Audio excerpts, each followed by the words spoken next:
My name is Nosa Tukura. I serve as the Executive Coordinator for the African Women in Missions Network, AWIN, and the Coordinator of the Children in Missions Network, both of the Movement for African National Initiatives, MANI. So in this session, I'll be talking about reaching the next generation. A generational range is about 20 to 35 years, and this presentation will focus on youths and children as the next generation. And the good news is that Africa is richly blessed with both of these groups. Now, who are the next generation?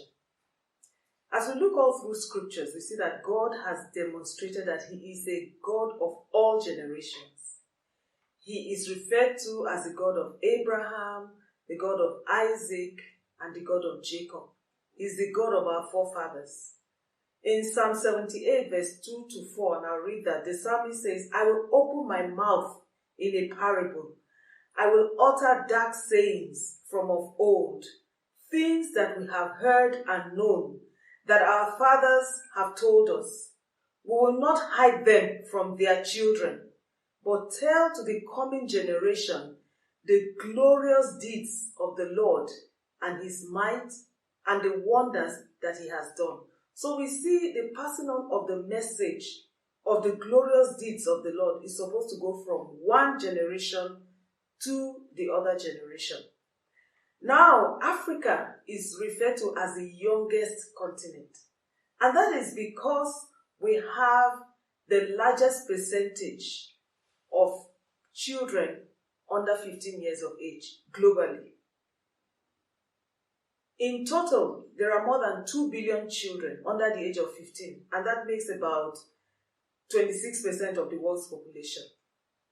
In terms of actual numbers, India has the most under 15-year-olds, with more than 376 million, which is more than the current population of the United States of America. And then more than 41% of Africa is under 15 years. And then only 3% are over 65 years. That is huge. Children are the present and future of the church and its mission. I want to read this quote from West Stafford, who said, every major movement in history has grasped the need to target the next generation in order to advance its agenda and secure its legacy into the future. And so when we look at Nigeria, with our population that is estimated to be about 203 million plus, that is looking at the Index Mundi, and then we look at the demographics of this population in terms of the age structure. 0 to 14 years constitute 42.45% of the population. And then those who are 15 to 24 years constitute 19.81% of the population. By the time you put those two groups together, the 0 to 14 and 15 to 24, we are looking at about 62.26% of the population. That is huge. When you look at the structure of the 25 to 54 years old, they constitute about 30.4%. And then the 55 to 64 year old constitute 4.04%. And then 65 years and over constitute 3.26%. I want you to reflect briefly on these statistics. And as we look at the topic we're talking about, reaching the next generation, as a wise investor, where would you invest? Where you have a population of over 60%, or you have a population that's about 4%, or even a population that's about 3%, where would you invest? And so that helps us when we want to answer the question, why should we reach the next generation? As a wise investor, I think it's very obvious that this is such a huge population that we cannot neglect. It's also obvious that if we don't reach them, others will. Nature abhors a vacuum. The other reason why we should consider reaching this next generation is that the population rate is outstripping our best efforts to reach the least reached. Despite all the amazing things with advancement in technology and all the mobilization that has been done over the years, the figures, the statistics don't just seem encouraging. We're still talking about over 3 billion people that are unreached. And so the reason is because the population rate, the rate at which people are being born, babies are being born, is outstripping the conversion rate. And so a wise investor would look at this huge population, bringing it back home to Nigeria, where you have a population that is more than 60%. That just calls our attention to the fact that we have a huge harvest field and also a huge harvest force. We seem to be neglecting a vast potential, a vast population of potential workers who need to be engaged in the task of reaching this high population. And so, part of our mobilization should be how can we engage this population, not only as targets, but also as part of the workforce. Because when they are reached and properly mobilized, they will in turn reach to this huge population. Jesus said in Matthew chapter 9, verse 37, "The harvest is plentiful, but the laborers are few." Could it be that we are neglecting a huge percentage of the population that could be part of the harvest force? We need to think about that. And because this next generation constitute more than 60% of the population in Nigeria, it should be priority consideration in any of our plans for transformation or the fulfillment of the Great Commission and in finishing the task. We cannot finish the task of world evangelization if they are not included in the plan, both as targets and as agents. We know the story in Matthew chapter 19, from verse 13 to 15, and I'll read it briefly. "Then children were brought to him that he might lay his hands on them and pray. The disciples rebuked the people, but Jesus said, 'Let the little children come to me, and do not hinder them, for to such belongs the kingdom of heaven.' And he laid his hands on them and went away." Now, from that story, we see the big contrast between Jesus' attitude to children and the disciples. Jesus reflected the heart of God and his intentions towards children, while the disciples reflected the cultural attitude. Their society was highly stratified and a hierarchical one. Man stood at the pinnacle, at the top of the hierarchy, while women and children were lower, and then the slaves were at the lowest rung. And in many ways, it's very similar to our own culture. But Jesus resisted some of those cultural norms that were outrightly against the way of thinking of God. And I think we need to interrogate the cultural practices that stop us from reaching and including the next generation in God's mission. As a culture, we don't allow young people the freedom to speak their minds when the elders are there, because we believe that the elders are always right. Part of our cultural practice too is to put children aside, just like the disciples did The adults were busy with important things, and they didn't want the children to come and distract what Jesus was doing. Very similar.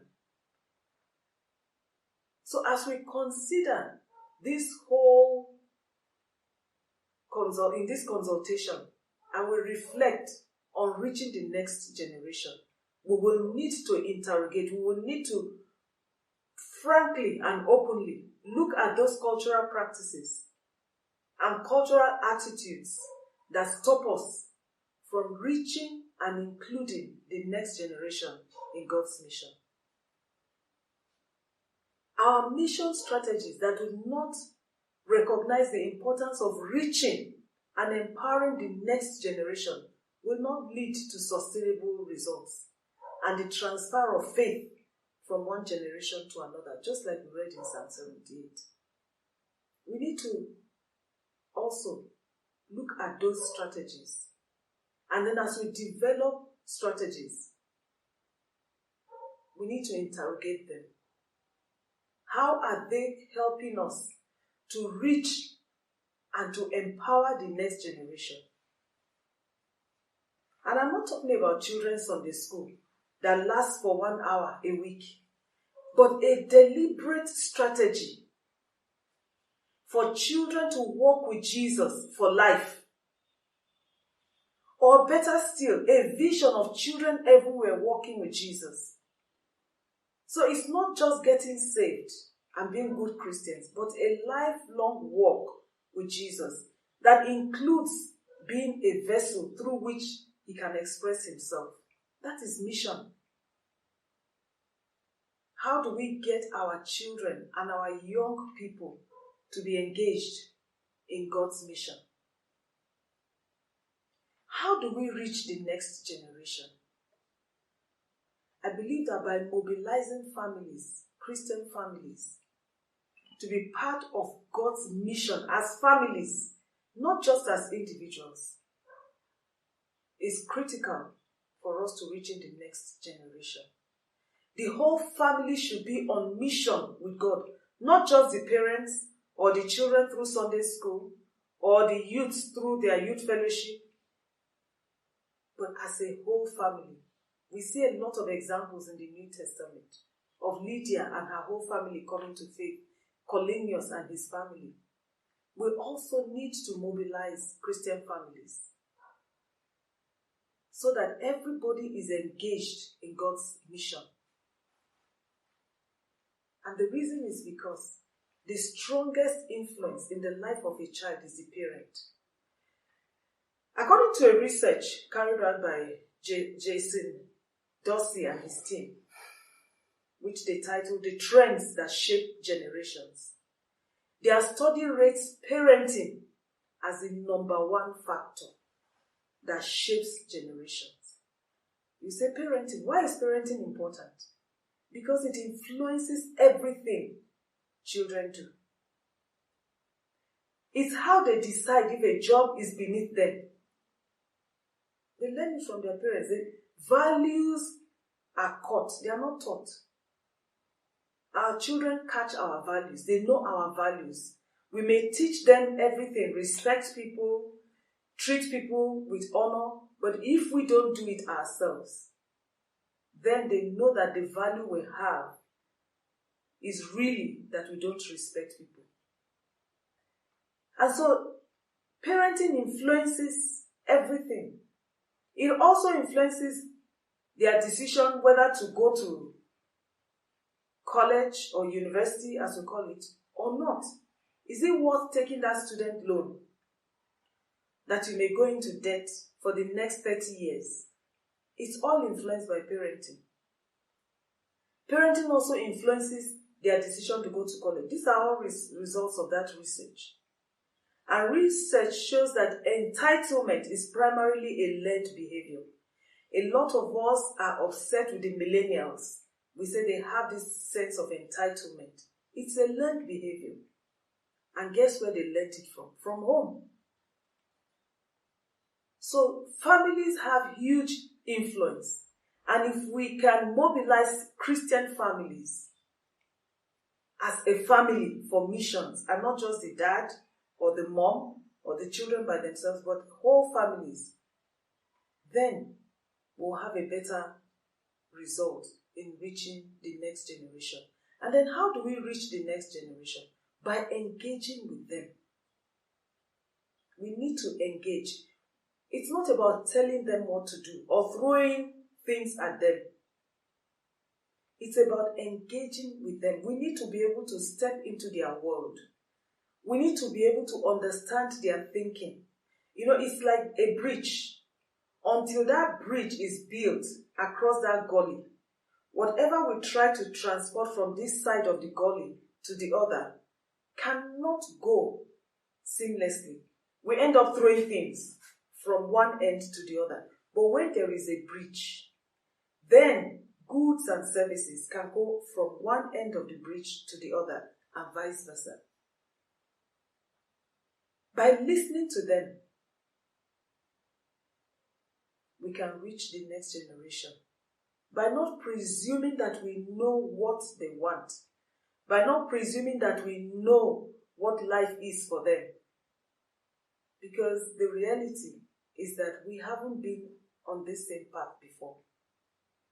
The lives of children in the 21st century is very different from the way it was for us in the 19th and 20th century. Things have changed, and they're changing very fast. So if we want to reach them, we need to create that conducive environment where we can listen to them and not be judgmental. The question I would like us to ask ourselves is, how can we intentionally include young people and children in our agenda, in all our programs, in the Movement for African National Initiatives? Beyond the networks that have been assigned to them, how can we, and we've been pondering seriously on this question in the African Women in Missions Network. And the question we've been pondering is, how can AWIM recruit, catalyze, equip, empower, and deploy younger women for and in missions? I encourage you to ask how your region or your network can recruit, catalyze, equip, empower, and deploy the next generation, including children, for and in missions. In conclusion, young people form the next generation of families, leaders, business people, and the church. Reaching, discipling, empowering, and involving children and young people in God's mission is key. Because it will help them discover their purpose and their niche in God's story. And this will help to shape the future of our continent. The church in Africa has massive reach and a strong voice.